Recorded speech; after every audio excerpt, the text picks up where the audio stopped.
Hi, everyone. I'm live, and I'm live a little early, just keeping you on your toes. It's Kimbyrleigha, and this is Kimbyrleigha Live, where I talk about true crime, ongoing cases. We break down trial days. Today, we're doing Karen Reed retrial day 25. It's almost like a tongue twister at this point, but I'm glad all of you are here. I'm going to jump right in. The only announcements I really have to make is that we have memberships, we have merch. John is scared about the Law Patty shirt because he's like, I didn't get to test it, and ours come in a few days. But if anything's wrong with it, it's a memory. I think it's going to be fine. But usually we test our merch. This is the one I have on right now. We usually test it before we sell it. So if anything is wrong with it, let's just frame it and use it as a memory of the day that we designed it together. So on this wonderful day in court, and I know a lot of things have happened today, and we will get there tomorrow. I'm trying to go faster, and I will tell you today, I was able to get things done a lot sooner, but then I had to film an entire video that's like 2 hours long for my main channel. So it was a lot for me today. So I'm still thinking that I'm going to be one day behind. But Judge Canoni allowed very controversial text messages from former trooper Michael Proctor to be used as evidence. Remember how there was the motion and we heard them and everything was going on, then she decided to let them in. These texts were relevant to show possible bias in the investigation, and it set the stage for a pretty, I would say it would have been an explosive revelation about police misconduct, but and potential prejudice in handling the case. However, I will say I was a little bit surprised, and I don't think it came out the same as it did in the first trial. The defense called Jonathan Diamantis, I hope I'm saying that right, as their very first witness of the day. He's a longtime friend of former lead investigator Michael Proctor. They were friends since middle school. He doesn't want to be there, you can tell, but he's a gentleman. He is cooperating and he admits he frequently texted. I was surprised about this. Not that he was in a private group, but that it went on for years. Now I admit I have a private group with my sisters and my mom, and I was trying to think, how long have we had that private group on our iPhones? Now I'm thinking, okay, you switch phones and then you can still be in the same group. I'm guessing that's how it works. Not really sure, but I think mine has been a couple years, but I think theirs went back years and years. So I was kind of surprised about that. But he admitted to being in this group, but not always answering, just kind of being an observer. And there were multiple friends within this group. And what it's going to show is Proctor's comfort level in sharing private, sensitive case details, which in my personal opinion, this is just me, I think it's a red flag, not just for this case, but just integrity in of itself. I would not want private details about me and my case and things like that being spread to like high school buddies, but that's just me, I guess. So, hi everyone. Just want to say that I will stop and I will answer questions and whatnot, especially at the end of the video. But I'm going to jump right into the first part so we can start listening to the trial day. And here's Jonathan now, and let's hear what he has to say, shall we? Yes, Sir, do you know former trooper Michael Proctor? I do. How do you know him? We've been friends since middle school, approximately 30 years. And in what town? Canton, Massachusetts. Did you graduate high school with Michael Proctor? I did. When was that? 2000. How close did you remain in contact with Michael Proctor after high school? Very close. Do you have his cell number? I do. How often have you texted him over the years? Frequently. And when you text him, is that a direct one-to-one or part of a group chat or both? Both. And I want to direct your attention to one particular group chat that had 9 people on it. Do you know the one I'm referring to? I do. And what one is that? It's one that's been in existence for many years. We've been texting on that text chain for 10 plus years, I would suggest. Okay. And over those 10 years, the members of that group chat, I'm not asking you for names, but if you could tell me, where are these people from? How do you know them? We all grew up together and went to school together at some point. All from Canton? All from Canton. And with regard to the 9 people on that group chat, you're one of them? Correct. And whether or not Michael Proctor is on that group chat with the rest of your high school friends as well? He is, yes. May I have the exhibit that was marked? We just had to authenticate these text messages through this man, right? So he's like, yes, I'm in there. I know about this message group. And now he's going to explain what it was all about when he's shown an exhibit. This is marked, I think, triple N, if I remember correctly. And he's going to be asked to confirm that he was part of this specific group chain or text or thread.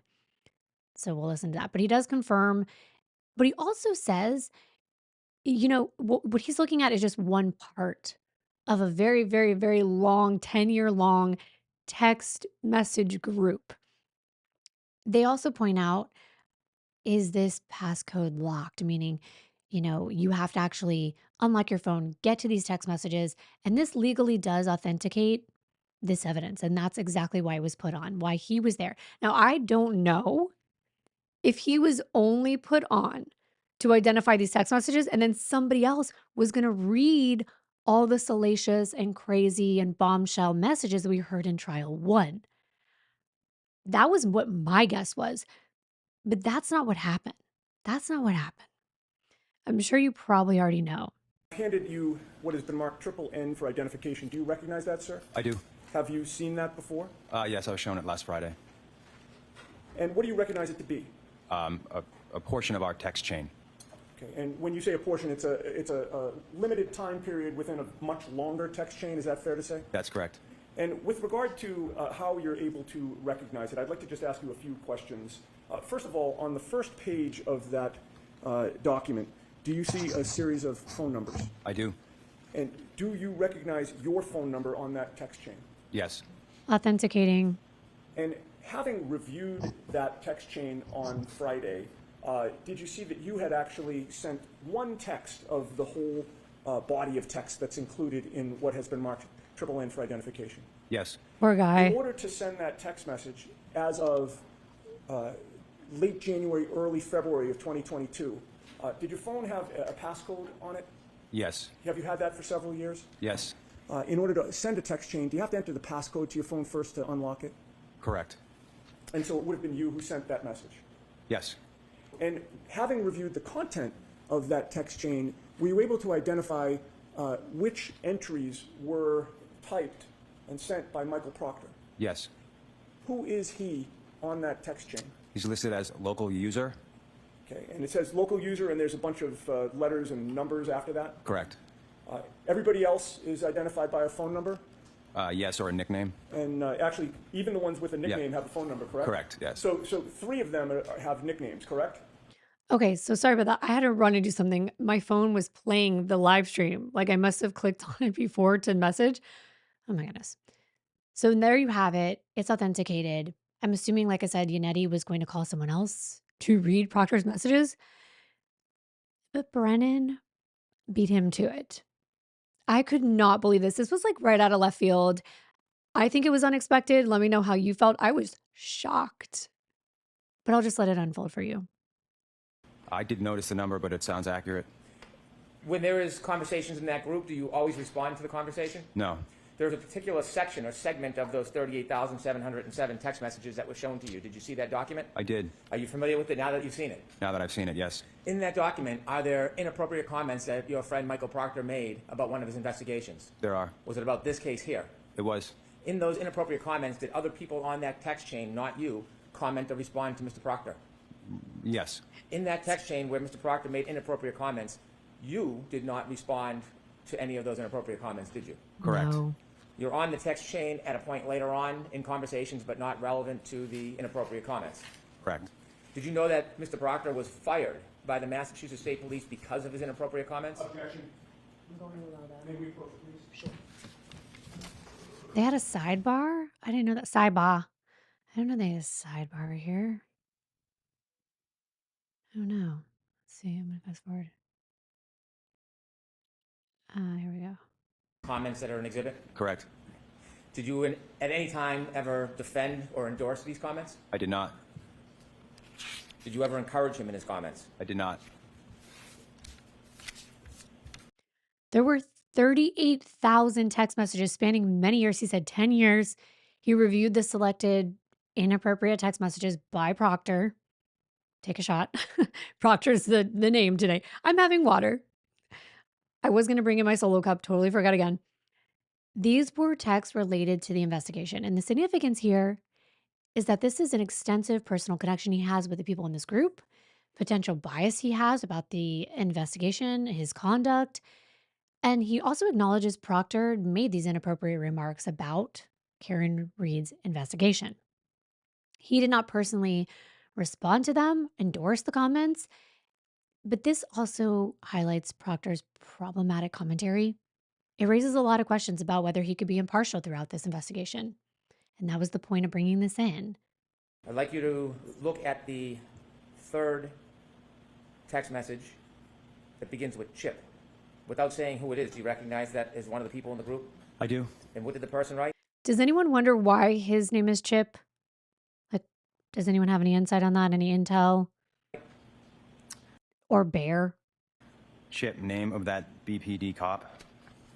And the time this conversation was happening, were you part of this immediate conversation? I was not. Turn the page. Bottom right number is ending in 28. Do you see that page? Yes. Okay. Instead of a name, there's a local user with an ID. Is that Mr. Proctor's? Yes, it is. And does he respond to Chip, name of that BPD cop? He does. What does he say? John O'Keefe. What is the next question from somebody in the group? Okay, so Chip was John and Bear was Proctor. Let me know if I've got that correct. And we are about to hit 20,000 subscribers. I think that was really for the Brian Koberger video. That one did really well. The Diddy one didn't. I think because it doesn't have my face in it. I wanted to take my face out. But now I feel like people are like, who's this random person putting out a video? Group. How old? And what does Mr. Proctor respond? He took custody of his sister's kids. The next one? She died of cancer and the father overdosed on her grave. Did you know that? Is that true? Is that drama? Is this a lie? He died on her grave? I thought he died of a heart attack. Courtney and I were like, oh, we were listening to this and we're like, wait, so did he die of a heart attack because of said situation on the grave? I was shocked. And then one of the group sends a message. What do they say? Oh man, that's rough. And what's Mr. Proctor's response? Mid-40s. Does somebody in the group then post a Facebook posting? Yes. Do you know what that's about? I do not. You can turn the page ending bottom right 29. Yes. Somebody in the group ask another question? Yes. What do they say? What's that? Don't have the book anymore. If you could just speak up just a little so it's hard to hear with the fan on, not your Sure. phone. What's that? Don't have the book anymore. How does Mr. Proctor respond? This one is a nightmare. Forget about the kids. That's awful. Yeah, that wasn't brought up in the first trial. Why did Brennan bring that to light? That's strange. Like, why do that? And then I'd like you to go down to Mr. Proctor's next comment. But all the powers that be want answer ASAP. And what does one of the group respond with? Gotcha. Mr. Proctor? Couldn't open it either. Do you know what he was talking about when he said he couldn't open it? I'm guessing the Facebook link. I'd like you to turn forward to bottom right 3-1. Do you see what that is? Yes, I do. What is it? John O'Keefe's Facebook page. What does it tell us about John O'Keefe? He went to Braintree High School, studied criminal justice at Northeastern, joined Facebook in 2008. Turn the page, please.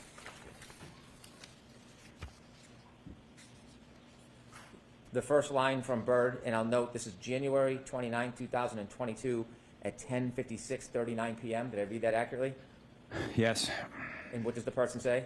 He's sighing at this point. You know he's uncomfortable. He knows what's coming. I'm sure the owner of the house will receive some shit. And could you read Mr. Proctor's two responses? Nope. Homeowner is a Boston cop too. So right there, I found that to be interesting. He's saying, nope, the homeowner is a Boston cop too. So already Proctor identified John O'Keefe. He's sharing personal information about his family. He's already making kind of rude remarks, and it keeps going. If you could turn to the next page, ending on 33. This is January 29, 2022 at 10:57:21 p.m. Could you read Mr. Proctor's two comments? She waffled him. I looked at his body at the hospital. And one of the group asks a question. So at first he said, she waffled him. I looked at his body at the hospital. Let's continue. She waffled him, in quotation marks. And how does he respond? He was banged up. Somebody in the group asks another question. What do they ask? I thought he was drunk. Did he get beat up? And Mr. Proctor's response? Nope. Turn to the next page, ending in 34. This is at around 10:58:06 p.m., running through 10:59 p.m. Another question from the group. What did they ask? So the owner of the house was a woman cop that beat him. And Mr. Proctor's two responses. That's what I initially thought after talking to Canton paramedic. Okay. This is really telling. I mean, I'm stopping it because it's important. So he initially thought, after talking to a Canton paramedic, that John was beat up inside the house. That's what he initially thought. Then I saw the guy. Then he saw John O'Keefe's body in the hospital, and now he's saying he changed his mind. One of the group asks further down, what does...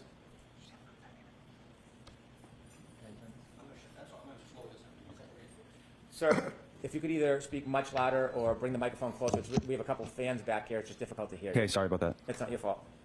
If we can keep our voice up. So one of the group asks, what does, quote, she waffled him, quote, end quote, mean? And then asks, what's the story? Does Mr. Proctor return? He does. What does he say? She hit him with her car. So he changed his theory of what happened to Karen hitting John with her car. Remember that this is early in the case, very early in the case. So what this really shows, it goes to both sides, right? It can say, listen, with the evidence he saw in the hospital and this and that, he already knew Karen did it. Or on the other hand, wait a minute, you're already framing this as a theory early on in the case without actually doing the investigation. He's saying it as though it's a fact. Turn to the next page, please, ending in 3-5. And these texts are from 10:59:13 p.m. to 11:08 p.m. A person by the name of Bird asks a question. What does he ask? What does he say? Okay, that's fucked up. How does Mr. Proctor respond? Intentional or not? And somebody in the group again? Intentional or not. Gotcha, he was frozen in the driveway and she didn't see him. Mr. Proctor's two responses. That's another animal we won't be able to prove. Now he's saying he was in the lawn. She didn't see him. That's an animal we won't be able to prove. So what does this go to? Well, on one hand, people who think Karen did not do this, this looks like someone that's really wanting it to turn out a certain way and saying, you know what, I'm worried. I'm worried we're not going to be able to prove that. And the next one? On the other hand, it could just be, no, I know she did it, but how are we going to know without, I don't know, ample evidence? They arrived at the house together, got into an argument. She was driving and left. What does the friend say? What's the name of the Canton cop living in Canton? The other one involved. What does Mr. Proctor say? Biffed him.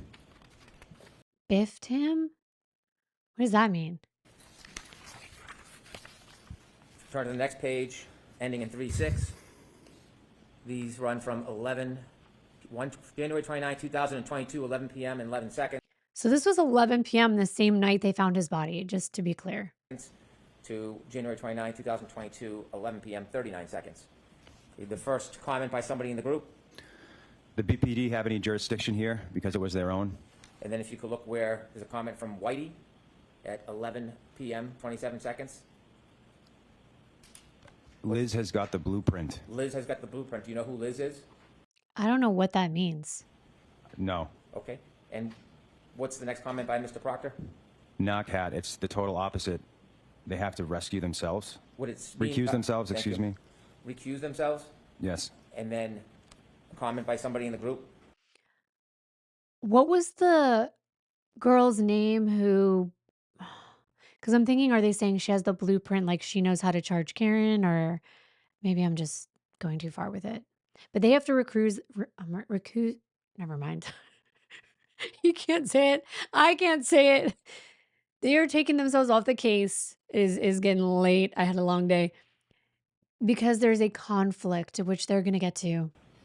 Recuse themselves. After that, Liz has got the blueprint. On the next page, Mr. Proctor's comment. Same with Canton.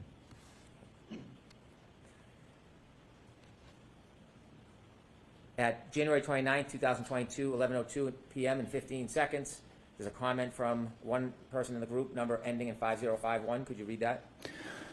But I assume you guys are out to make it cut and dry since it involves cops? Next comment by Bird, Something stinks. and the comment by Mr. Proctor. Yeah, but there will be some serious charges brought on the girl. And the beginning of the next sentence has got to be, and finally, the last comment on that page, She hot at least. and that's a question mark. Yes. I know. I have a hard time pronouncing things. Okay, I'll be the first one to admit it. Words. There's a lot of words going around. My goodness. That was from Otamara. She's like, oh, he tripped you up on that one.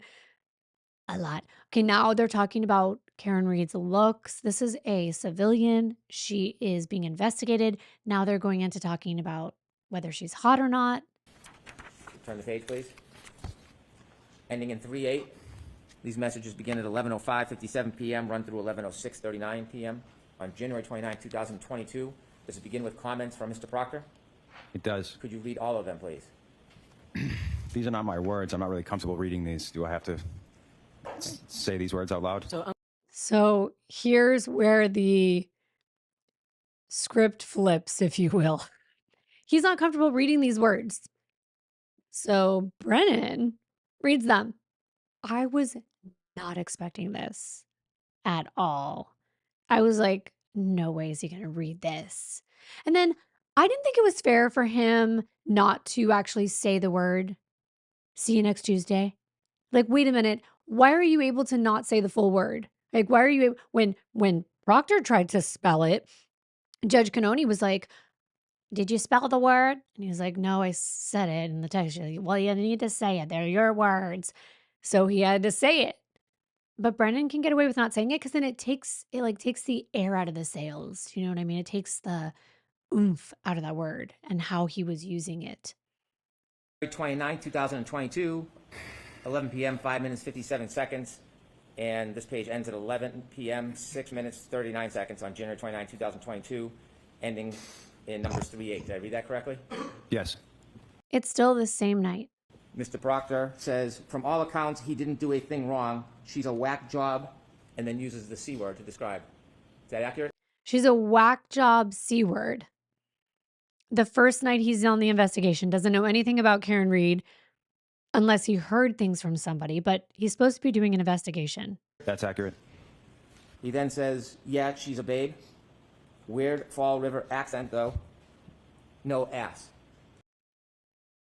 I mean, Are those the words that he wrote? Those are the words. And there's a response. vulgar, but some may argue, yeah, he's just like talking to his buddies about dumb crap. Maybe he was drinking this and that, but he has to hold himself to a higher standard being somebody in law enforcement. At the bottom from one member in the group stating, oh, she's skating. Yes. Let's turn the page, ending in 3-9. These begin in January 29, 2022, 11:06 p.m., 55 seconds.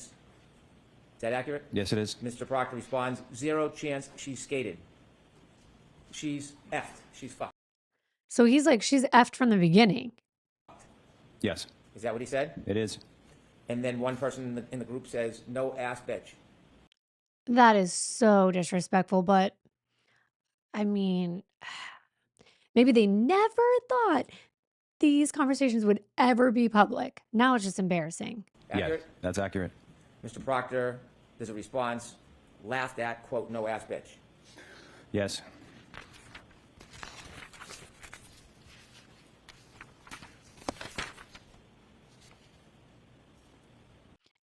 If this were people investigating you, I'm just making this like generally. I know you wouldn't want them talking about you like this because already, if you heard this, you'd be like, oh my gosh, from the way beginning, how are they trying to get to the truth when they're already calling me names? Other names too. We didn't even get to all of them. If you could turn to a page that ends in 4-3.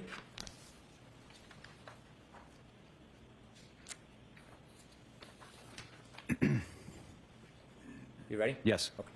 Somebody in the group says, is that chick a smoke? And then the same person follows up with a question mark. Accurate? Accurate. Mr. Proctor responds, E-H. Yes. Nutbag, as my chief would say. She's a nutbag, as his chief would say. So now it shows you what it's like interdepartment drama, talking crap about other people. Like that also makes you think, wow, this goes up how many levels? Yes. She's got a leaky balloon knot. Yes. Leaks poo. Yes. Are those the words of Mr. Proctor? They are. Did I read those accurately? You did. And then a person in the group says, what are you guzzling on? And this is on, well, let me take a step back to be more clear. The comments I just read, those weren't on January 29th. Those were on February 2nd, 2022. Correct. And the time is 12:50 p.m. 12:50 and 5 seconds p.m. begin the page? Yes, beginning of the page, yes. These are different in time than the ones we read before, the series of text messages. Correct. Okay. And then at the bottom, one of the members of the group says, what are you guzzling on? Correct. And that's still February 2nd, 2022, and that's at 1:50. So the conversations are going into, days where now Proctor's investigating the case. He already was investigating the case, but now he's into his investigation. Other things are going on behind the scenes, and the conversation's still going. 1:33 p.m. Yes. And then if you can turn to page that ends on with numbers 44. Yes. I'm reading your comments in the live. And this is on February 2nd, 2022, 1:52:24. Mr. Proctor says, nothing, writing a warrant. Now he's writing a warrant. It's almost like, to me, I feel like he's bragging a little bit, like, look what I do. I'm doing this. I'm putting this girl behind bars. I'm writing warrants, looking into murder. I think he has a big ego. That's accurate. There are no further text messages? From Mr. Proctor? Yes, or anybody in this group that you have as part of this exhibit? That was not the last comment. Okay, let me look. Okay. Is there another YouTube video? There is. You were not part of any of these conversations with Mr. Proctor, No, but you're still friends with him?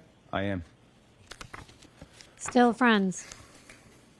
In your conversations with Mr. Proctor, has he ever suggested that he planted evidence This is important. in this case or any other case? No, In your conversations with Mr. Proctor, has he ever suggested framing a defendant, including this defendant? absolutely not. I was thinking, but why would he?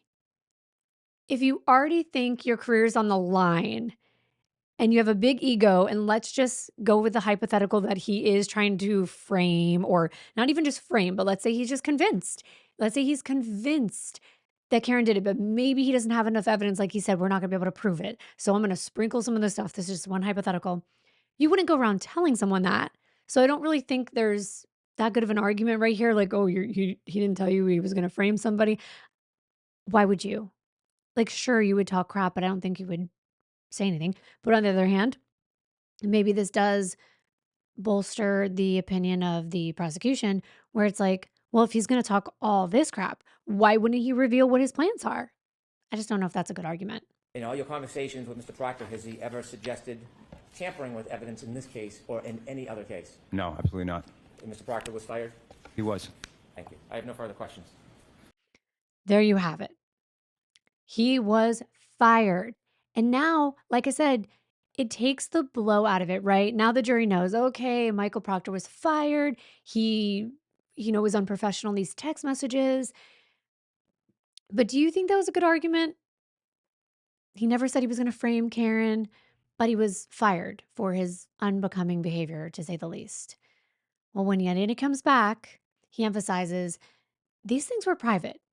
They should not have been disclosed at all. And I don't think I'm even going to play that because I'm going to get into our next witness. Yes.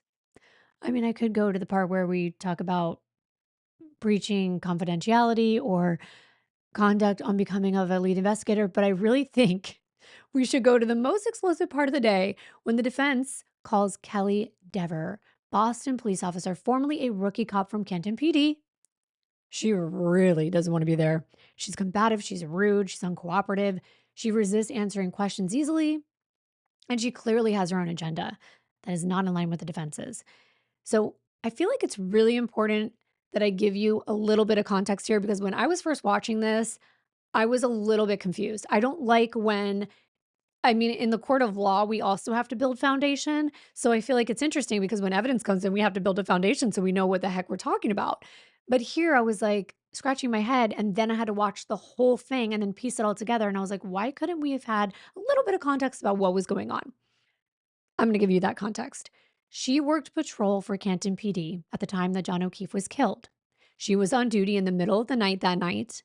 So January 28th going into the 29th. Later, okay, after everything is happening and things are going on and the wheels are turning and the investigation's in full blast, the FBI is doing their own internal probe. Aside from Karen's investigation, I think most of us know by now the feds got involved, right? They were investigating things for their own reasons. Well, in August of 2023, so now we're talking, a whole year, well, let's see, almost a whole year later, months and months later, the FBI wants to speak to Miss Dever. Now, apparently, during that interview, this is what her whole testimony is centered on because there's a claim that she made during that FBI interview about the handling of evidence. Specifically, she initially reported that when John O'Keefe's body was found, she was in Canton in the dispatch center, in the communication center, and she saw Higgins and Chief Berkowitz, if I'm not mistaken, and correct me if I'm wrong, but I believe those were the two people. And they were in the Sallyport garage with Karen's SUV for an unusual amount of time, which implied to her that they were tampering with evidence. Okay. That would be really important for the defense to know. That would be really important for anybody to know because these are people involved in the investigation of her case. However, she has now recanted that allegation. She explained that later she realized she was wrong because she saw a timeline that I believe the prosecution gave her. She realized she wasn't on duty when Reed's vehicle arrived at the Sallyport. She withdrew the very suspicion the defense had hoped that she was going to reveal to bolster their case. So why did she do this? Well, of course, I can't tell you what's in her head, but it appears that we know this, she sought counsel. She was afraid of ratting out her department and later admitted that she was even asked to go to the commissioner's office to talk to him about her testimony once she was subpoenaed for the first trial. So that's not something she had ever been asked to do in any other case that she's been on, that she's testified in. So we are going to get to all of this, but I thought it was really important to give you that context because I was sort of like, why is this a big deal? So what she's doing now is she refuses, because sometimes when witnesses come on the stand and maybe something has changed that they said, but they'll still be asked the question, and even though it's changed, they'll say, "Isn't it true that on August 2nd of 2025, I'm just making this up, you said," and then they usually say, "Yes, but," and he's like, I'm going to let the prosecutor come back and ask you more questions. Just answer yes or no. Yes, that was my statement. Essentially, that's what they wanted her to do. And what would have come out of all this is she would have admitted, "Oh, I said that I saw Higgins and Berkowitz with Karen's SUV. You did? Yes, but," and then they would have been like, "No, we're not asking you any more questions. Let Brendan do that." "So you did?" And she's like, "Yes." And then Brendan would come and be like, "But isn't it true? You were shown a timeline and you realize you that couldn't have been true." And basically, after this timeline was shown to her, she went back to the FBI and she said, "Oh my goodness, I'm scared." Not those words. "I feel like I lied. I don't want to be looked at as a liar. I talked to my boss, I talked to counsel, and now I want you to know I was mistaken." So she was covering her own ass and making sure she didn't look bad. So she doesn't want to say on the stand what she initially said, okay? And I don't know the reasons for that. I can only speculate that she doesn't want to rat out her fellow cops, plural. But let's just play it so they can all unfold and we will discuss because I actually found this to be very frustrating.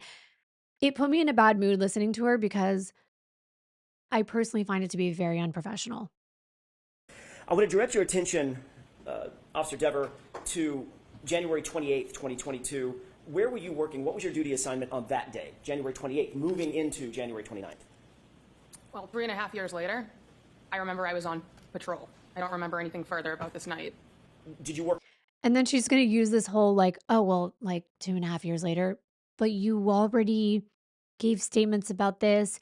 You know what happened. You know where you were working." These are not hard questions. Overnight, like a late shift going into the morning of January 29th? That was my assigned shift, so yes. Okay. Who else was working with you on that particular day, if you recall? Sergeant Good, Officer Mullaney, Officer Seraph, and Officer Pasquarelli. And what generally was your assignment when you went into work that night on January 28th? Patrol. At some point, either that evening in the early morning hours of January 29th, did you note that a call came in related to a person found in the snow, unresponsive in the snow? Yes.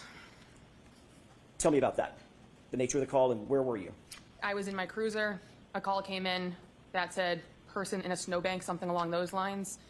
Immediately followed by that transmission, my sergeant requested that I come to take over dispatch. Is that Sergeant Good? Yes. Okay. Did you, in fact, respond back to Canton PD to take over dispatch? Yes, so I was already in the parking lot of the Canton Police while this took place, so I was already at the station. Did you note whether or not Sergeant Good and or any of the others responded to the location while you stayed back to handle dispatch at the police department? Yes, that's why I went inside so he could respond.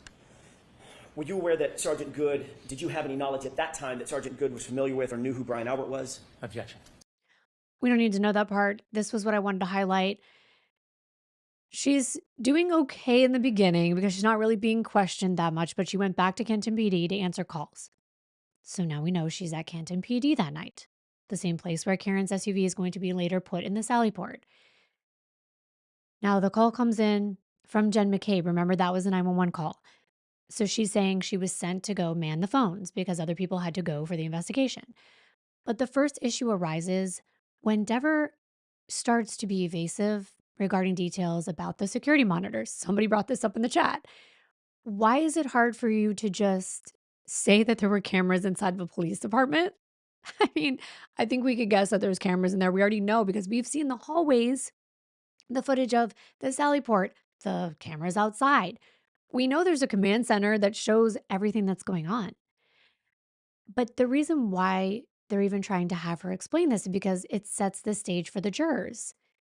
Because they don't know everything I just told you. So they're not going to understand why she's even there. But she's going to act like she doesn't understand why she's there. But this goes to the critical evidence that could have been seen by her. But she acts like it's been so long. I can't recall things. I can't even recall what the office looked like. I haven't worked in my office in corporate in like 10 years. And I can tell you, and I'm not even a visual person because, I don't have the mind's eye thing. I can still tell you what my office looked like. Weird. When Sergeant Good instructed you to take over dispatch, explain what that meant. It meant I walked inside and I sat down in a dispatch room. Describe the dispatch room. What did that array look like? There was chairs and computers. Monitors? Yes. Does the dispatch area also have monitors of internal security camera footage? I know there was camera screens, but I don't know. I'm not trying to make fun of her at all. I'm just analyzing her reactions. It's almost like when you're asking a little kid if they did something like put marker on the wall and they're trying to explain everything else that happened, but they're not trying to tell you about the marker. You're like asking them, did you put the marker on the wall? Well, there was the couch was there. There was a couch and a wall. There was a wall. It's like, you know what we're asking. It's frustrating. If they were on TVs or computers or where in dispatch they were, I don't recollect where they were or how they would be accessed. They were in the room somewhere. I can't be more specific. I don't remember. Kay Stray says she blinking a Morse code. That's my last name until I change it to Jonathan's. But it's funny, I don't know Morse code, but she might be. She might be. You do recall seeing that there were monitors that were showing different views of internal security camera footage of Canton PD, correct? The specifics, no. Were there? Yes. I don't know what you mean by specifics. I'm asking you, were there monitors that you could look at that showed security camera footage from inside Canton PD, different areas, hallways, corridors, offices, the Sallyport, for instance? So, 2.5 years since You keep saying 2.5 years later. So let her finish her answer and then ask the question. Sure. It's been years since I've been in that room. They were somewhere in the room. Where cameras were in the Canton Police Department, I don't recall. The media's provided me information since this case took place, and I can't speak on what's my recollection and what's been media provided. There are cameras. I don't know where on my memory where they are. So has the media informed you that there were internal security Objection. monitors at the dispatch location? She is confused whether it's her own memory or information that she's seen in the media, which I thought was so odd to even mention. You've already been questioned by the FBI about this. You know exactly what you said. You know exactly what you said you saw, where you saw it, but she doesn't know where the cameras are. It's just very combative, and I don't know why, but I do, but I don't. But she also apparently says that she doesn't know why she's here, and I don't know if I caught that in this next clip. She's like, "I have no idea why I'm here," when she clearly does. I mean, if she had no idea why she was there, why would she have gone to seek counsel? Why would she have been worried when she was subpoenaed for the first trial? She consulted with attorneys about this testimony. Ms. Dever, do you want to be here today? I have no relation to this case, I so didn't ask you that. I asked you if you want to be here today. Objection. This isn't direct. So it's your witness. I understand. She can, no comments, just questions, not, I understand that. Do you want to be here today now?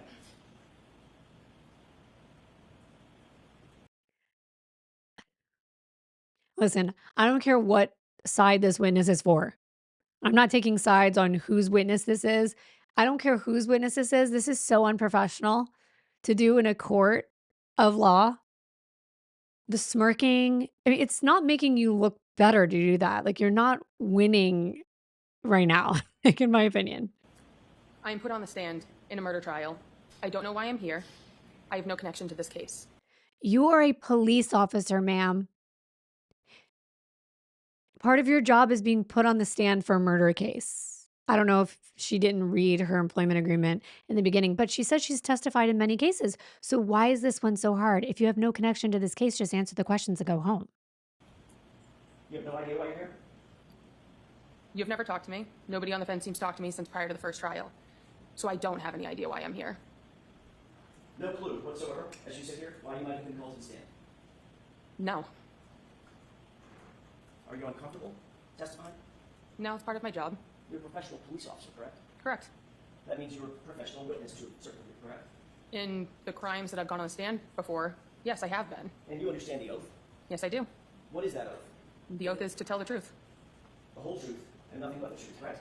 Objection. Sustained. I'll rephrase it. Is there more to that oath when you raise your right hand as a witness? I'm objecting. So I'm going to see it's either for just. Sure. She just doesn't want to answer in an easy way. You know, it makes nobody's life easier, not the jury, neither one of the, like, everyone has to stop.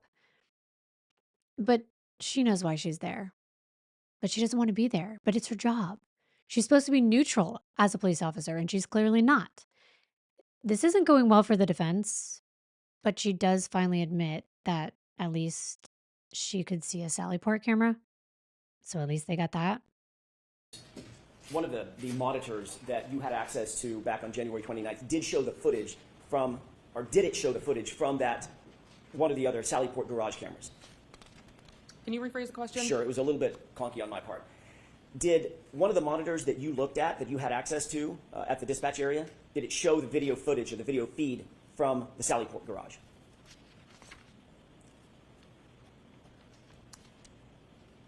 Why is that a hard question? Did the video show it? So I already said I don't remember where in dispatch the screen with the cameras was. There was a camera in the Sally Port. So if I'm going to make the assumption, then yes, of course. But now that's an assumption. But why did you tell the FBI you saw something? And I'm going to get to why I think she did that. I'm not asking you for an assumption now. I'm asking you, did one of the feeds, now we talked about the camera, the other side of the camera is the feed. Do you recall whether or not there was footage that you could see on a monitor in the dispatch area that showed Sally?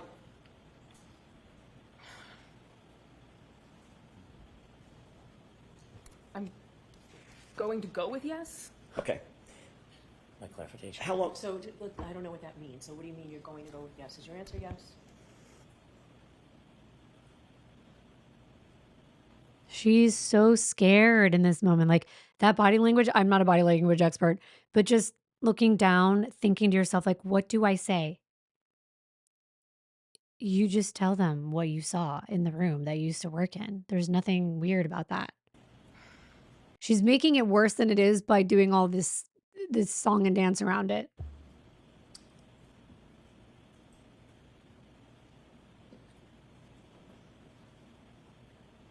Yes. Thank you. Oh my gosh, I was holding my breath. I was holding my breath. What time about did you take over the dispatch desk that morning? Immediately following when the 911 call. Okay, we're gonna move on to the next thing. But I was like, what is her deal? You know there's a monitor in there. We've even seen the footage. The answer is yes. And the smirks, I don't care who you are, I don't care what situation it is, if it's a trial, if it's something professional, I feel like just being disrespectful to a lawyer or to the court or even to the jurors, like they're spending their time there. They don't really need all this attitude. Just answer the questions, get it over with. It's frankly embarrassing. And somebody said she may never work again. And also, thank you for being so generous in there. I've seen so many gifted memberships. I have to do something special. I'm planning special things. Trust me, I am. I always like to do things above and beyond. So I will do things for all of you. But yes, very unprofessional, like Amara said, immature. She is only 26, I've heard. So, it doesn't do anything for anyone if you act like this. Let's move on. The day shift. Did you observe anything unusual that stood out in your mind that occurred, pardon me, in the Sally Port while you were on that shift? So we've discussed this previously. I can't make that statement. I don't like this answer. And I know I keep pausing. I don't like this answer. So we've discussed this previously. We're not having conversations. We're just trying to get to the bottom of what's going on. And this is why it was like talking in circles. It's like, well, we've talked about this before. I've already said I can't make that statement. On the stand because I've been provided information released by the defense that She met the prosecution. it was not a memory, that it was a distorted memory. Therefore, I can't state it because at this point it would be a lie. I cannot make that statement that you're wanting me to make on the stand because I've advised that that would be a lie. Ms. Dever, I've never asked you to make a statement one way or the other on the stand. I'm asking you an open-ended question. Okay, Did so you, prior to let me the ask first- the question. Did you observe something in the Sallyport garage on January 29th, 2022 that you found unusual, that stuck out in your mind? Given factual information that makes it so I know I did not, no. So the answer is no. That's not what he was asking. He said, did you say you saw something? Not that you got information and now you know your answer should be no. It's weird. Correct. Do you remember being interviewed on August 9th, 2023? I do. That was by a separate law enforcement agency, correct? Yes. Two separate law enforcement agents, is that right? Yes. And you were advised during the course of that interview on August 29th of something, correct? Can you rephrase I'm sorry, that? August 9th. So what was I advised of? Can you rephrase that? Sure. Were you advised that lying to those officers would be a crime? So it was a willing conversation. I've spoken with their legal team because She's spoken with the FBI's legal team. Like, why do you throw that out? You went so far as to speak to their legal team about the lie you told that you recanted. They were like, no, it's not a lie. I made a mistake. I was shown a timeline. Now I know what I saw I couldn't have seen, and I want to cover my booty. I'm just like, why would you even admit that? because of the fact I was providing factual information that showed a statement of mine was a false memory, it was not a lie. Therefore, I made it in good faith, and I retracted given information that it could not be. All he asked was, and this is standard. The FBI said this to John McCabe. They're going to say this to everyone. Lying is a crime. They're going to say you can't lie because if you do, you'd be in trouble. Accurate. Ms. Dever, did you understand my question? Yes, I did. You threatened to charge me with perjury during our phone call prior to the first trial if I didn't lie on the stand right now. I'm telling you, I did not see anything. Factually, I've been provided evidence by a timeline that it is not correct. Ms. Dever, my question was this. Were you advised that it was a crime to lie to those law enforcement agents? Yes or no? No. You weren't advised when that's like in the normal script that they give everyone before you go into the conversation? They never told you, they never admonished you that it would be a crime to lie to them? Objection. Sustained. As to form, Mr. Jackson. Sure. Did they advise you of anything? Any consequences of lying to them? So we had a willing conversation. Yes or no? I don't recall. Okay, there's your answer. She doesn't recall. But she told the FBI she saw something suspicious, and we'll get into that. And later, she was presented with what she calls factual information that showed she couldn't have seen what she thought she saw. because she wouldn't have been on duty. I don't know what it is she saw, but she recanted that admission to the FBI after speaking to counsel, their counsel, and others. And she claimed that the defense threatened her with perjury on the phone call when they tried to gather some of this information for their investigation. She said, if I said that I saw something, it would be a lie because now I have proof I was mistaken about the timeline. Tell me your thoughts. Do you feel like this helped the Commonwealth? I kind of feel like it helped no one. The implications of her testimony, I think, were negative for the defense because instead of validating what they thought she was going to say, or at least get it out and then look like she changed her story, she would not budge. But then again, is she that credible? She either misremembered or she made something up in the past to insert herself into this entire investigation. And that is what I think could have happened. If she misremembered, fine. If she made something up, maybe because she knew how big this investigation was, she wanted to be involved at the time. I don't know if somebody would do that, but weirder things have happened. But I do think the prosecution benefited from the turn of events, I would say. And then there was this unusual meeting with Boston Police Commissioner Michael Cox. We're going to hear all about that right now. And Ms. Little on a conference call last year sometime. You remember that? Yes. Between the time that you were interviewed on August 9th, 2023, and when we spoke sometime in maybe it was April or so of last year, does that sound about right? Yes. Did you have any conversation with any other party about your potential involvement in this case? No. Did you have a conversation with anybody in the commissioner's office at Boston Police Department? Not about anything malicious. Malicious. And remember, Jen McCabe, not anything nefarious. She said nefarious. It's like, why are you implying that it's something malicious? We're just asking if you had a conversation. Why are you trying to guess what the defense is going to ask you? Oh my gosh. I didn't use the word malicious. Why do you say malicious? I had a conversation, but it was my department saying, regardless of what I need to say on the stand, they support me. You were asked to go to the commissioner's office, correct? Yes. How long had you been on the Boston Police Department at the time Breathe, that you were Kimber. invited to go up to Commissioner Michael Cox's office? It had to have been before the first trial, so... And I know it was when the agency released information to outside people. That's not my question. Okay, so I don't recall. Okay. You don't recall how long you had been on the force, generally, at the time that you were called up to the commissioner's office, on the Boston Police Department? No. Was it 5 years? Winter Sky made a really good point. It's so specific for a false memory. So I thought that too, because I was like, you literally put two people in the Sally Port that are involved in this investigation that have been criticized for, doing shady things, and you put them with Karen's vehicle for a long amount of time that you felt was suspicious at the time. Yeah, I don't know. She just seems unreliable at this point.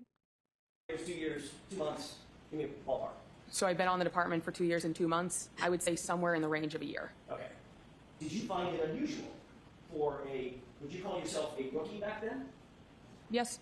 Did you find it unusual that a rookie police officer would be called up to the commissioner's office personally to discuss a matter?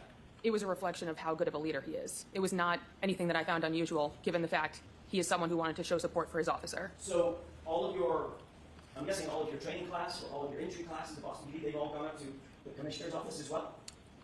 I don't know anyone else who's been in this particular circumstance. Do you know anybody else? You don't know anyone that's ever had to testify in a court of law from the police office? Like, what? What circumstance are you in?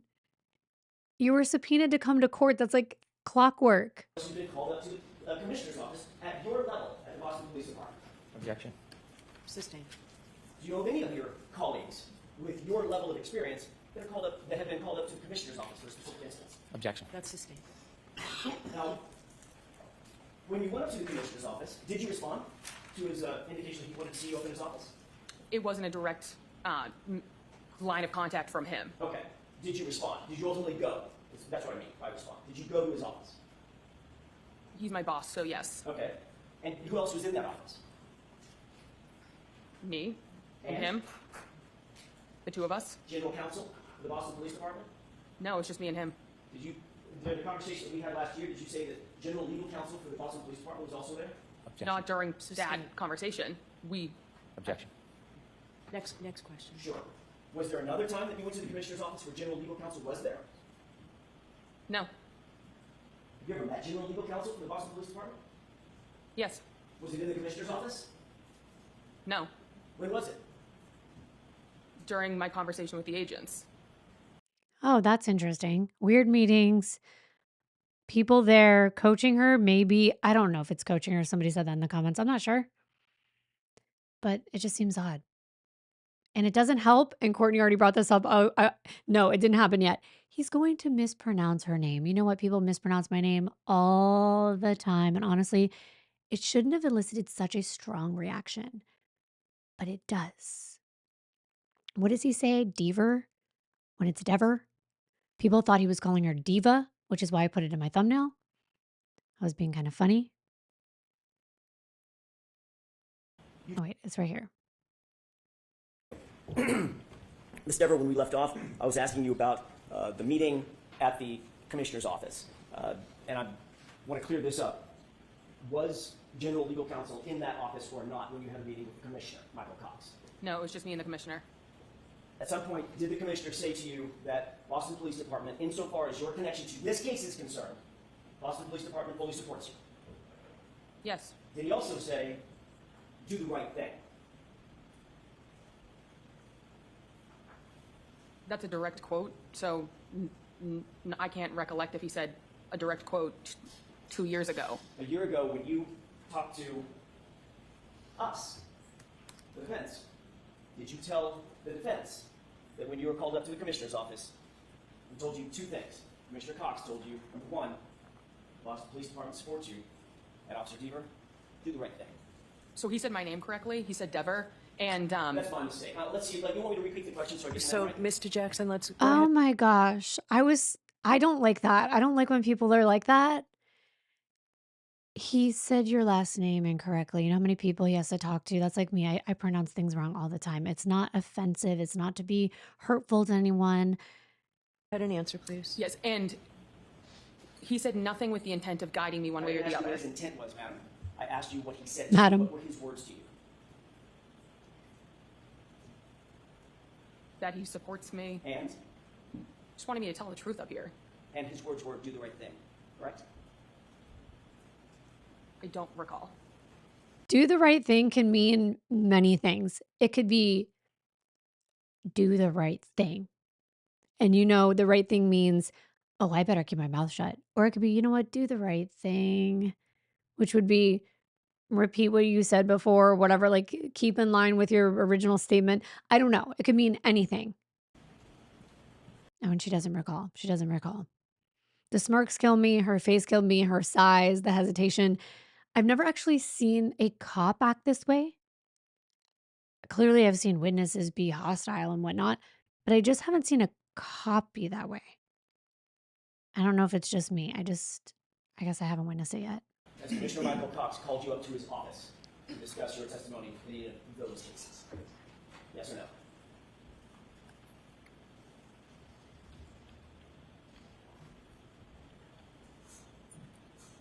That's not a yes or a no answer. Well, yes, it actually is, Ms. Dever. Yes, it actually is. Have you ever been called to the commissioner's office about any other case you had to testify in? So no comments, okay? Just You understand the question? The question, yes. The implication, The question is, in any of those, I'm asking you an open-ended question. In any of those cases, Officer Dever, not including this one, has Commissioner Michael Cox ordered you up to his office to discuss your testimony? no. Thank you. There you have it. That was the end of that. And then Brennan comes on. And of course, he's going to press her on whether she was pressured to lie, that she was distressed. I think that I don't know if this helped. You tell me. So inevitably, you were contacted by the defense?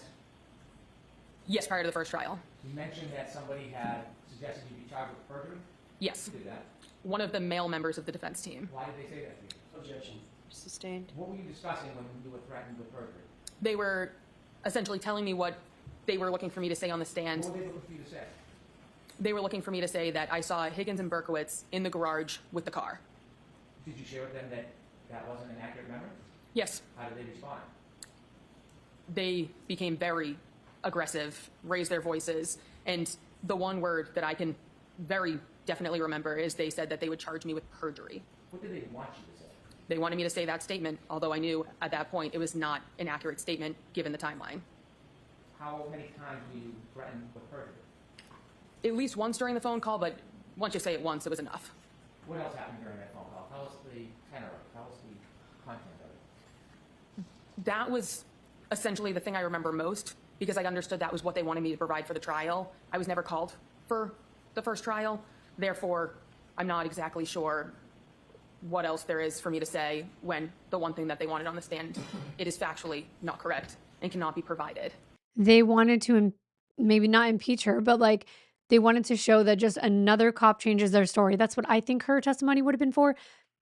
Because in her original statement that she really did make, she said she saw something. I think that would be very important if either side had a witness like that. When they threatened you to charge you with perjury, tell us what your state of mind was, your demeanor. Disappointment that legal counsel would go that route with someone who is, from a factual timeline, saying something is incorrect. There was no retracting based on emotion. It was very clear, given the timeline, it could not be correct. So that's what happened, right? She was given a timeline by the prosecution, I'm assuming, because she said defense, but I think it was the prosecution because she was speaking to the defense. Hang on, I think there was one more part of that. Now, you work for the Boston Police Department? Yes. And by the way, when you were with Canton, did you ever talk to anybody about looting or planting evidence or doing anything like that? No, and this conspiracy theory came out a year and a half later. I was gone. The conspiracy theory. Yeah, her brain is on trial one because guess what? As far as I remember, I don't think the jury has heard anything about a conspiracy this time. I don't even think that's the defense's case this time. They're doing more of the invalid investigation, shoddy job. I don't think anyone was saying anything about a conspiracy theory this time. But she goes on to say that her career relies on her being truthful. I mean, that implies that why won't she even say what she initially revealed to the FBI? And then she realized it was inaccurate. Well, she kind of did, right? She's like, they want me to say that I saw Higgins and Berkowitz. But they don't just want you to say that for no reason. It's because you said it and they just want to question you about it. Now, Jackson comes back.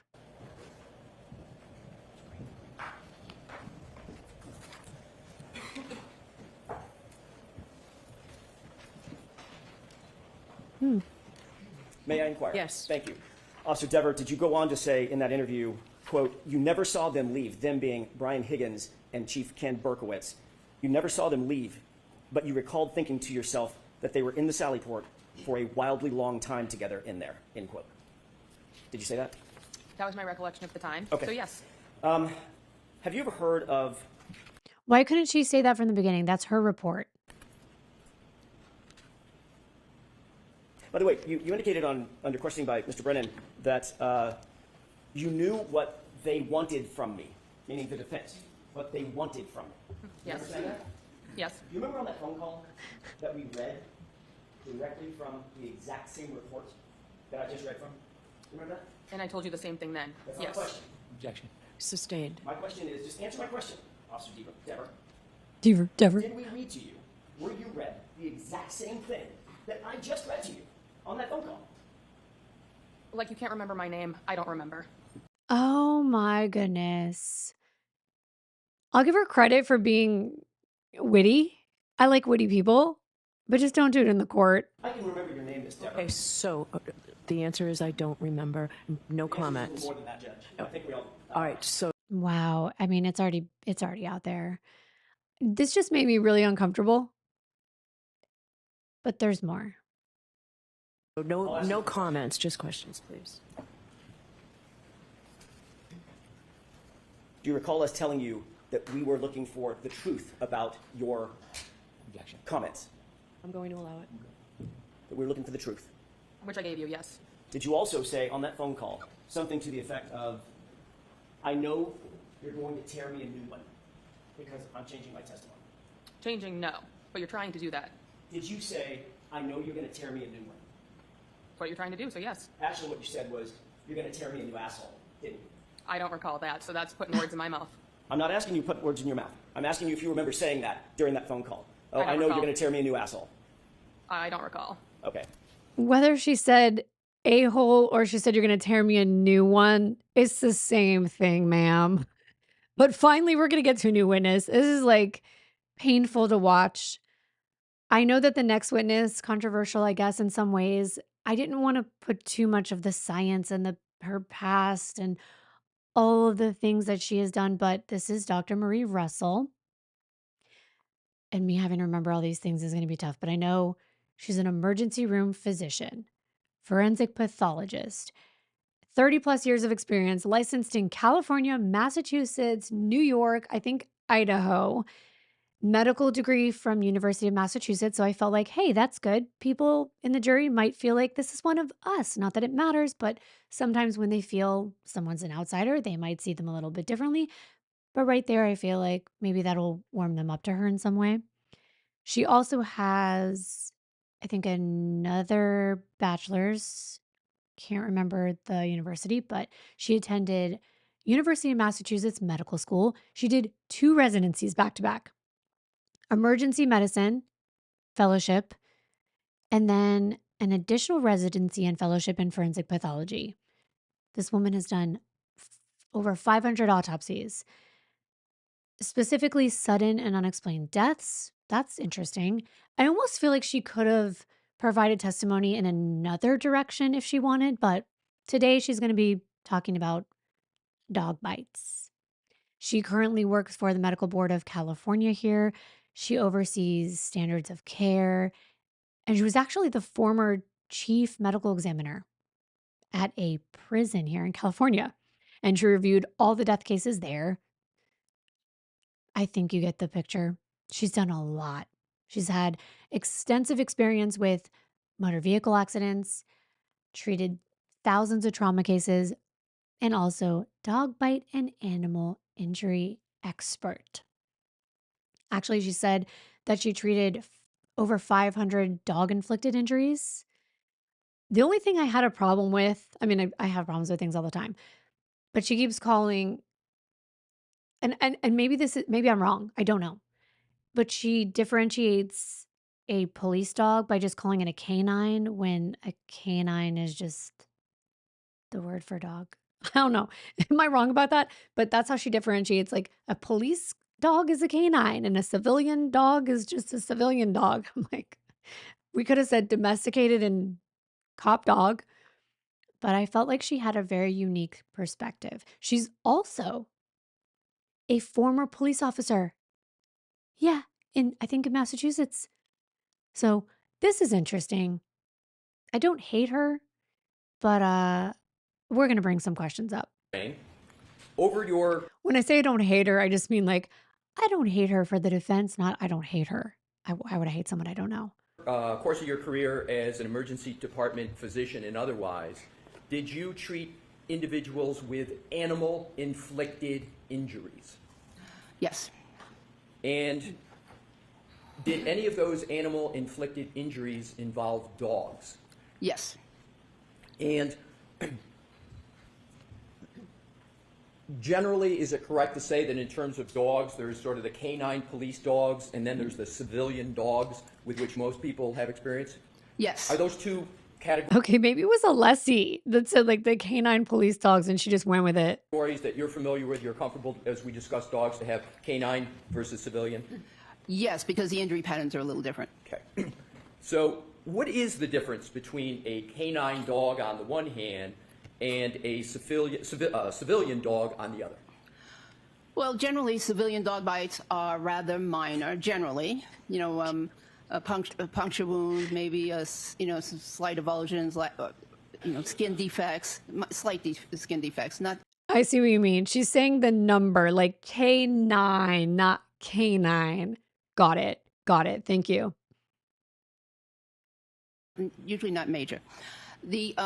Whereas in the canine or trained police dog bites, the wounds we saw, the wounds I saw, were extensive wounds where there was extensive ripping, tearing, crushing Wow. of tissue, and many times even injuries to the muscles and blood vessels underneath.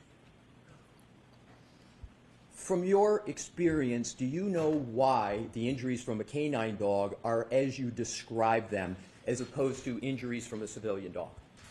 Well, in the LA area at the time, the dogs were taught to bite and hold.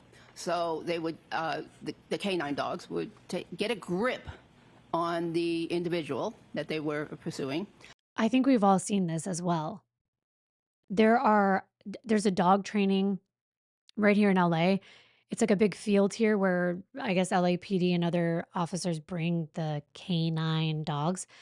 And I see them doing it. They have these suits on. You've seen it before. And they do grab right onto the person's arm and they hang there. And then hold on, even if the individual was trying to pull away. And so there were oftentimes tearing injuries to those because that's how the dogs were trained at that time. Yeah. Even with canine dogs, did you ever see injuries from canine dogs on humans that were not a complete bite, that were an incomplete bite? Yes. So if the dog missed on the first attempt at a grab, the teeth might only scratch the surface of the usually extremity, by the way, and so you'd get what I consider an incomplete dog bite because it was just scratch marks from the teeth. But the dog would then try a second time and third time. Now let's go to civilian dogs, a term used for more dogs of household pets that people have. Can you describe from your experience the type of wounds from those civilian dogs that you would see and contrast it with what you just described for a canine dog? Generally, they were minor. So a scratch, a puncture wound. Was Chloe a former cop dog? Is that in question? I see why she's saying the whole thing about, oh, if they miss, they grab on again and then they kind of slide. I follow. But was Chloe a canine officer dog? Maybe a little tearing of the skin, a little skin flap, but generally much different. In your 30, did you say about over 30 years experience in the emergency medicine department? Mm-hmm. What did you see more of? Civilian dog wounds on humans or canine wounds? Actually, it depended on where I was assigned at the time. So in the very beginning, because the jail unit was one of my first assignments, I saw these horrific wounds. She saw these terrific, and she's like, I mean, horrific. Ellie said Chloe flunked out of canine school. I didn't know if that was a real thing or not. Many of them. But was she trained at all in any of these things, I wonder? I learned that what was in the textbooks about how to treat them was so wrong because these patients many of them needed hospital admission, intravenous antibiotics, and many of them needed surgery.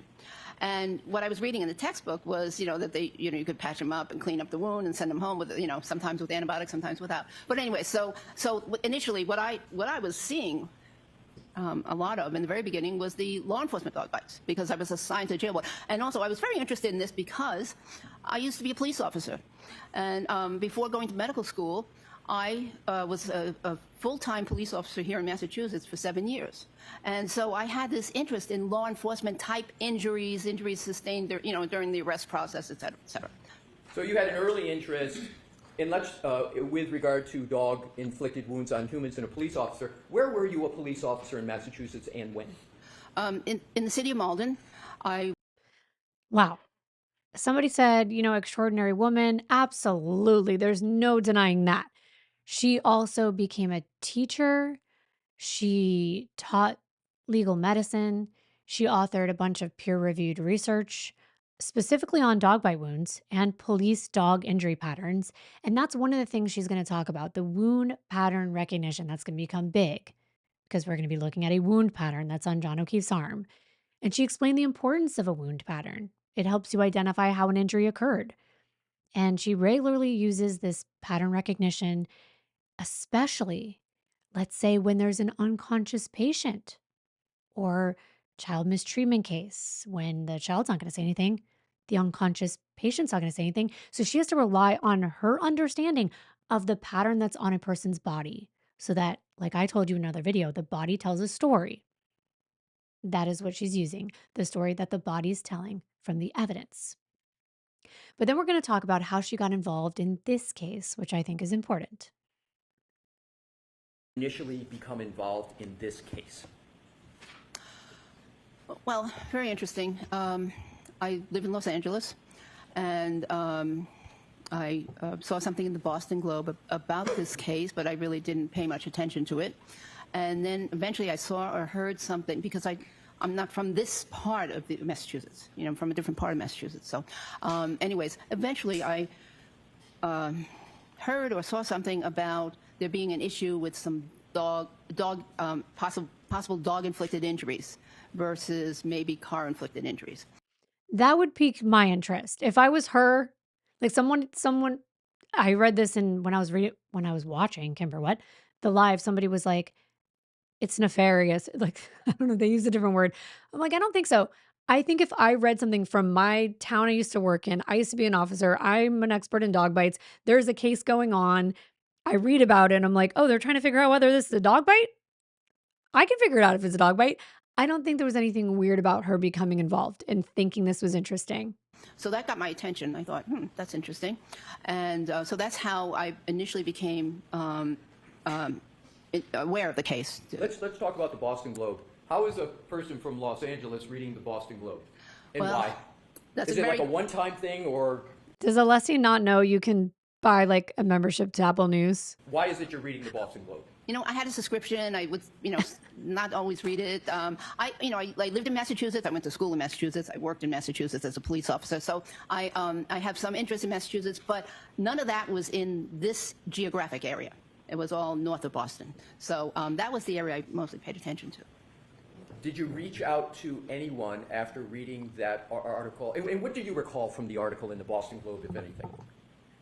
I'm going to sustain that. Did you reach out to anyone after having read something in the Boston Globe? Yes. I thought the question was interesting. Objection. Okay. I'll let that stand, but just... Lots of objections here. I don't know why, but I guess he was also leading her. She has to say what she did. She reached out to the LA County DA initially. Answer Mr. Alessi's question, Yes, please. yes, I did. Go ahead. Andrew. Okay. Yes, I reached out to one of the DAs in Los Angeles County. And at that point, what, if anything, did you know about this case? I didn't know much. I just knew what I mentioned, and I knew that the decedent was a police officer, had been a police officer, and that interested me also because I was a police officer. Please keep your voice up, Dr. Yeah, and that makes sense to me. It's like all the things connect. It's like he was a police officer, dog bite maybe have happened, or it would be a car accident. She's had experience with all kinds of accidents and injuries. I don't see anything weird about that. I said that interested me also because I had been a police officer. Go ahead. So that's about all I knew, really. Right. So, did you know anything about what the prosecution was claiming or the defense was claiming at all? Did you know anything? Sustain. What did you know, if anything, about the case? I'm going to see if I've already prepared this. They do not want her to say this because they want to sort of frame it like, and somebody in the comments said they don't think she's like a fame seeker. I really don't either. If any witness, it's not this one that I would assume was. Oh, there's going to be a sidebar. Maybe I skipped it in my other timestamp. I didn't. We're going to have to look at the arm. I'm sure you've seen the arm, but trigger warning, I'm going to be showing John O'Keefe's arm. She relied on autopsy reports. She reviewed the medical records, the photos, the clothing, photos of his clothing, and she formed some conclusions. So we definitely want to hear about some of those. Let's see, where do I go? I think right here. Described and your experience that you had described, without stating it, were you able to come to any conclusions or opinions about the source and nature of the injuries that you see depicted on that exhibit? Yes. And what is your opinion and conclusion concerning those injuries? Those wounds were inflicted as a result of a dog attack. I'm sorry, I didn't hear you. Can you speak a little louder? They were inflicted as a result of a dog attack. And how did you form that opinion? Just describe your thought process to the jury. Well, there are multiple groupings of wounds. Do you have the pointer? I there? do. And if you could use the I wanna screen see that, his arm Your again Honor for a has, minute. Requested. So there are multiple groupings of wounds right here. Here's one on the what I'll consider the upper arm, which is above the elbow.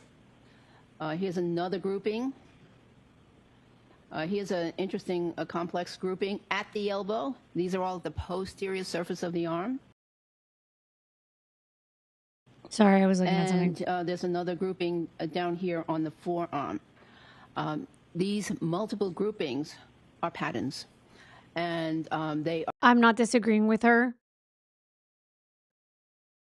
that they're groupings. And obviously it's a pattern, we know that. But his arm could have also been closed. Like everyone keeps talking about how his arm is out, like straight. Could have been like this though. Because the wounds are on the outside. So if you put it together, does it change the pattern? In my opinion, were inflicted by the teeth and claws of.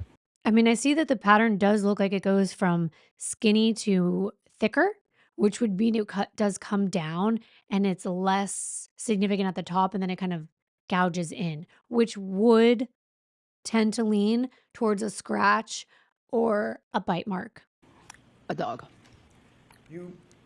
Could also be a sharp object of some kind and somebody hooked it the same way and the arm slid down. Discussed previously pattern recognition skills and methodology, and you just mentioned the word pattern here. Can you elaborate on what you mean by pattern with regard to this exhibit? So there are groupings, and one can see that these wounds are going essentially in the same direction. They are oriented. It does look to me like somebody who's trying to get away from, let's say, an animal of some kind, and you're moving, and that animal has a hold on you, and you're tugging away. It does look like that. My mom got mauled by a dog when she was riding a bike, and I told you all this in another live. When I saw these for the first time, that's what came to my mind because I've seen those type of injuries on somebody's skin before. But I don't know. I'm not an expert. She is.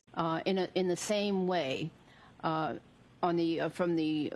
from the close to the inner surface of the arm or the anterior surface towards the posterior surface. What is of the the arm. significance, if any, of that orientation you just described? So what that gives me direction, and that tells me that the dog's teeth were over here. The dog is over on this side of the arm, and the teeth started their. That's a good point. Lacey said she was a law baddie. I'm like, yeah, we're getting our law baddie degree here. Themis and Aurora 33 said they look like claw marks, yes, but attack. It could also be a dog was let out to pee. The dog, Chloe, I guess, found his body and started clawing, biting like an animal might do. I thought about dragging. You're going to hate me for saying this. Hold on. I feel like I got to go here for a second because YouTube's going to be like, what are you doing with this arm on your screen? Really quickly, little caveat. I love animals. I've had a lot of animals. I'm sure you have as well. I found one of my rats dead. I love rats. If you don't like them, that's fine. They're like little dogs. But I found one dead and I realized that the other one dragged his body to another location and then did things to it that were terrible and hid it. It's instinctual. In nature, they don't want to be found in a deceased oh my gosh, I can't think of the name of it. The deceased animal brings predators. So in nature, an animal will drag something to a hidden location because they don't want to get hurt. So it's like an instinctual thing. So could it have been a dragging? I thought about that. or their injuries over here, and through either the action of the dog or a combination of the action of the dog and the action of the decedent pulling away, or the victim pulling away, the teeth made these abrasions in this direction, from here down to here. And then here it's very complex because of the bending of the elbow. We She don't did know mention that. Okay, she mentioned that. the exact configuration of what this elbow was in and the arm. Was it fully extended, meaning it's fully stretched out, or was it partially bent? Was it fully bent? We don't know. So Marie, they're not saying that this killed him. They're saying that explains what happened here. But in addition to the pulling away movement, there's also the bending movement. So that one is even a little bit more complex. And of course, there are some additional marks down here and some possible bruising down here, punctate marks down here, which may represent the lower teeth. If we could just stop at that area, have you If we could just not show this on the screen anymore, that would be great for my channel never being taken down. But Courtney made a good point. It's my best friend. She said, no dog DNA. It would be all over his arm and clothes, I would think. Good point. I mean, I don't know that yet. Like I haven't heard anything about it, so I can't really give an informed opinion on it. I really can't. But I know they did DNA last time, and I feel like, what did they say? It was like pig DNA or something? But then someone's like, well, Chloe ate pig ears. So that's why there was pig DNA. Interesting theories. Honestly, it's interesting. Now, difference in the type of injuries you would see. And looking at the decedent, she did not see the same as she saw in Dr. Welcher's report. Remember what I didn't show you? The injuries from the victim in the car accident that was hit, his tissue, his hair, and his blood and skin were on the vehicle. She's going to actually differentiate those wounds, the one on that victim and the one on John's arm. She also looked at that long list that I showed you of all the injuries to the other victim, and she explained why they're different. Dr. Russell, is what the wounds you see on Exhibit 1 consistent or inconsistent with what you have seen from your experience with regard to motor vehicle accident victims? Inconsistent. I'm so sorry. I forgot to plug my Ethernet in. So I'm on Wi-Fi. Apologies. If it needs to buffer, restart it. I'm so sorry. Let me get my Ethernet cable. If I could have published Exhibit 206, which is in evidence, Your Honor.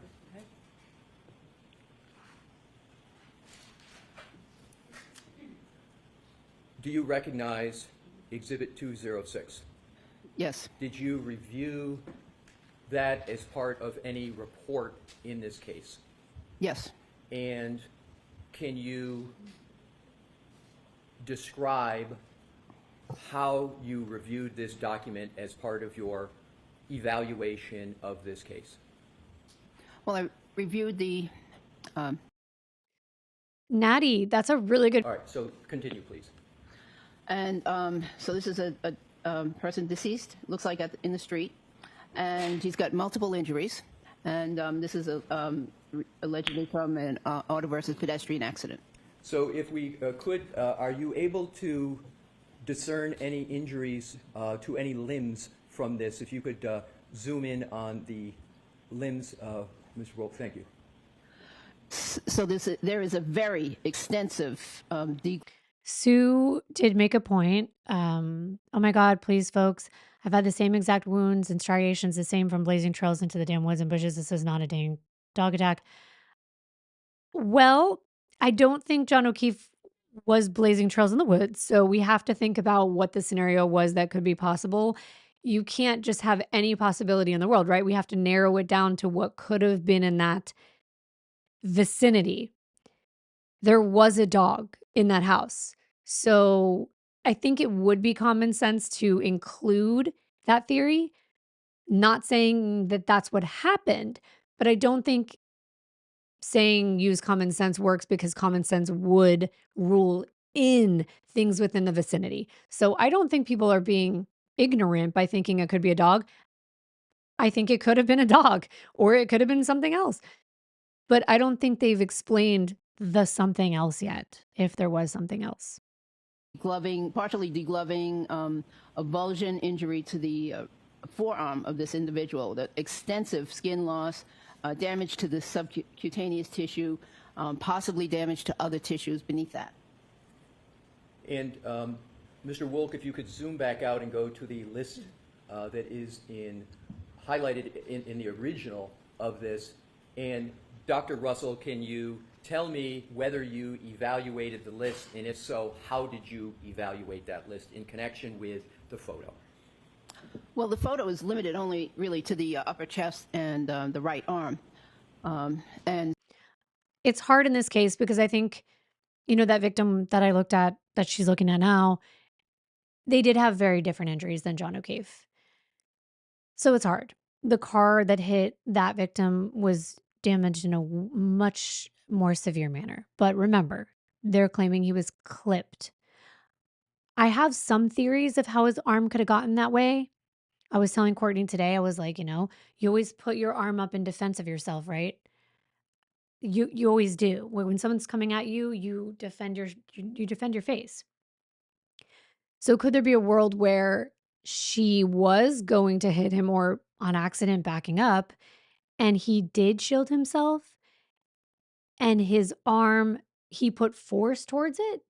Like force towards a car, like he stood with his arm, you can't really see me, but defending himself, and he was able to put force towards the taillight, and those pieces did scratch him, but I would just have a hard time putting that puzzle together to match the marks.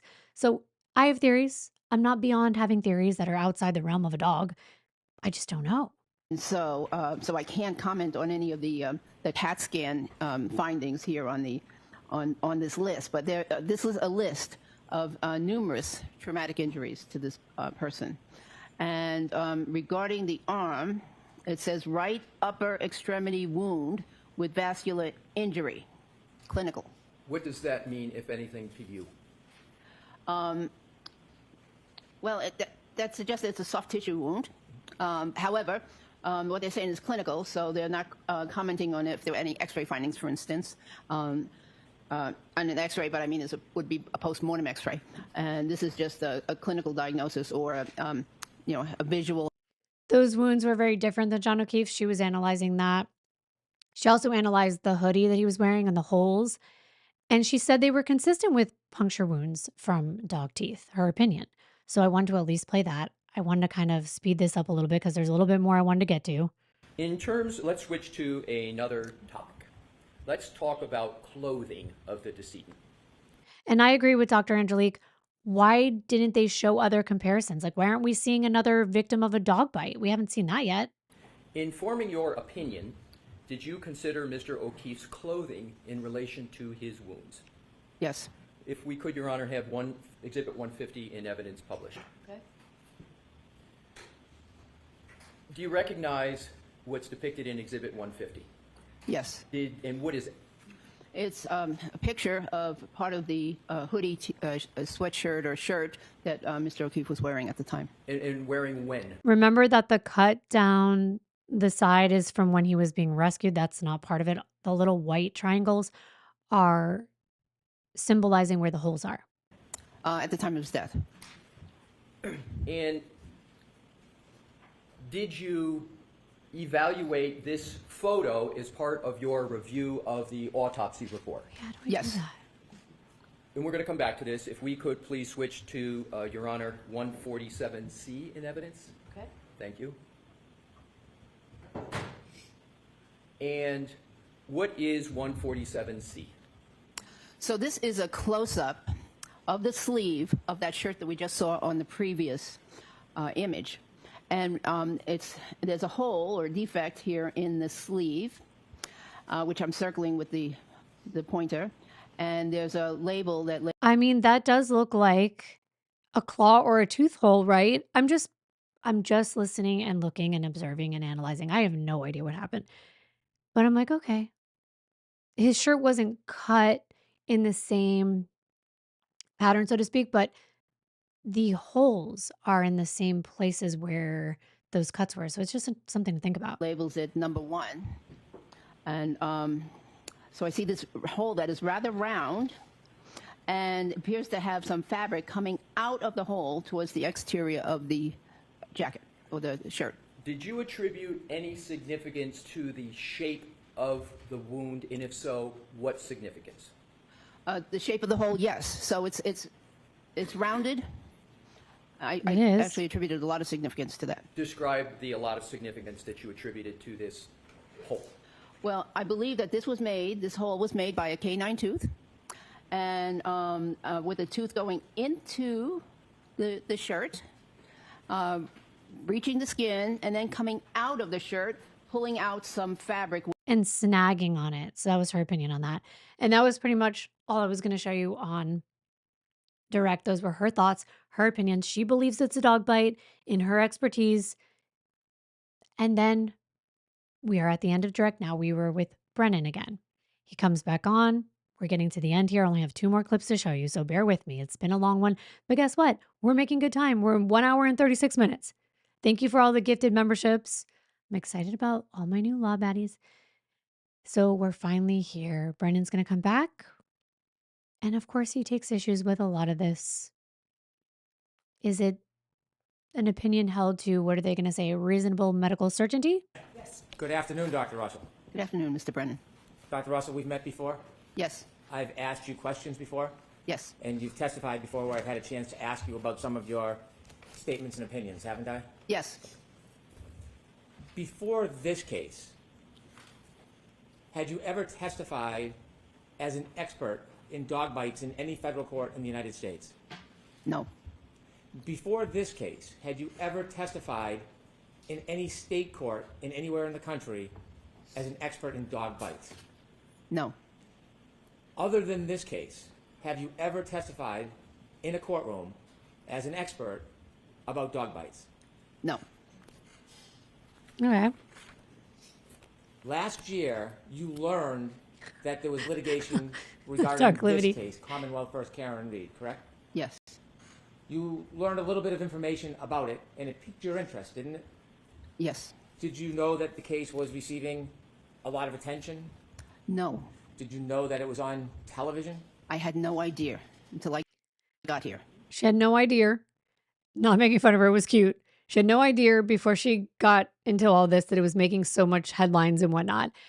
But he's trying to show, oh, you knew this was getting a lot of publicity.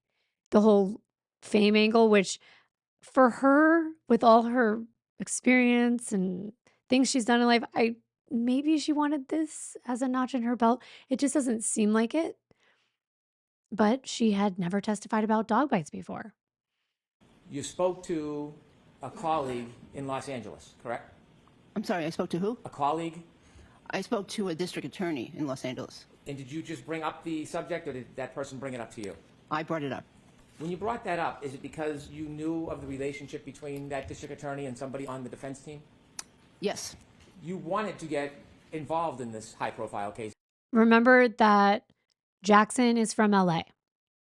So the DA knew Jackson. Jackson was working on the case. Still think not weird, because if she's working in LA, she knows the DA that's knows Jackson's involved, and she knows that a bite mark is suspected. I don't think that would be that weird. Didn't you? no, Well, you weren't called by anybody on the defense and retained as an expert in the traditional sense, were you? that's correct. It was after you reached out yourself and interjected yourself into this case, true?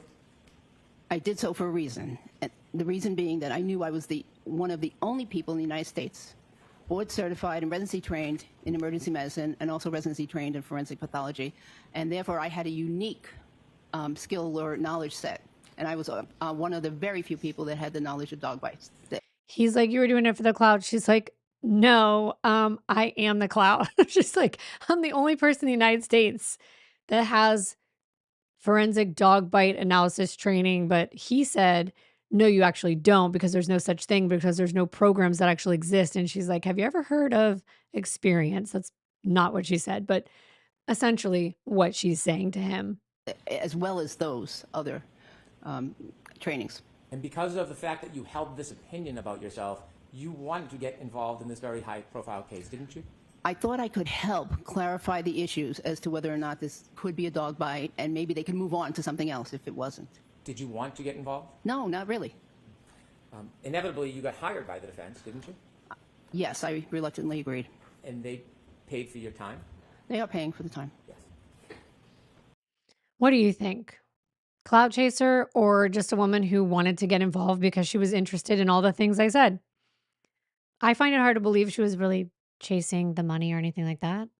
And also, I got a super chat from iCoco that said, I look stunning. Oh, thank you so much. It's okay that it's off subject. I usually try to read them at the end, but we are going to be wrapping up soon. And my husband's here. He said, hey, law baddies. Yes, the law baddies are here. I think she has enough credentials to be an expert in her field of dog bite analysis. I think we made that pretty clear. But of course, he has to challenge it, right? Did you know that there was a relationship between the district attorney you spoke to in California and somebody on this defense table? I know, yes. So when you spoke to the district attorney, did you have the hope that they would reach out on your behalf to get you involved in this case? As I said, I hope that they could reach out to the team and I could help clarify issues so that they could move on. If these weren't dog bites, then no sense spending a whole bunch of time on it. After you testified in this case last year, you then began to advertise yourself as a dog bite expert, didn't you? I had advertised myself many years ago as a dog bite expert, I think. I'm not sure, but yes, I did advertise myself as a emergency medicine and forensic pathology expert. Did you take with other, sub interests. Sure. Did you take a photograph of you testifying at trial and put it on a website to promote your... So what? Sometimes I'm like, how do you advertise your services? If you did something, if you testified in a case, I think it's okay to be like, I testified in this case. That's part of her resume. Remember, we want to be accurate, not like Mr. Burgess. At least she really did testify. accomplishments? It's a listing service for physicians. And yes, there is a photograph. So you took a photograph from your participation in this event, Yes, that's there. and you used that photograph in your participation in this event to try to procure future work, didn't you? I wouldn't say that was the reason, no. When you listed a number of things that you have experience in after this case, you then added that you were an expert in dog bites, didn't you? I believe I am an expert in dog bites, yes. But after this case, and after you took the photograph from this case, and after you created this advertising, you then added the fact that you were an expert in dog bites, didn't you? It was all at the same time. And it was submitted at the same time. Right. After this case, after you participated. I think he made his point. After this case, how when she had experience, she updated her CV, sir. I'm just reminiscing about Burgess. Okay, he wasn't the best for them, so he's just trying to, say like, oh, you were paid and then you were trying to show off. But I think it's more important that we talk about what he said about there being no depth to the puncture marks. And unfortunately, I'm trying to figure out where. Yeah, here we go.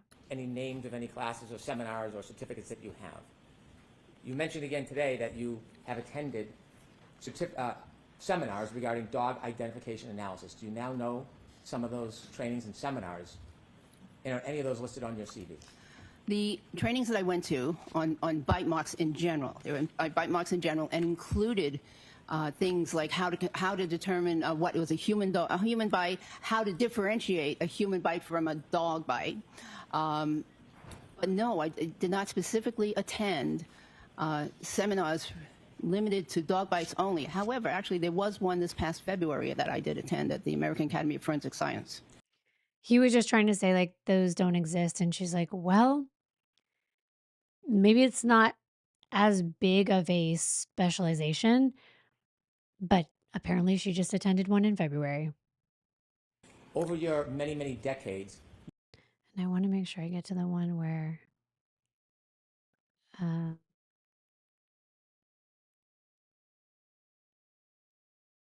sorry that I'm scrolling through here, but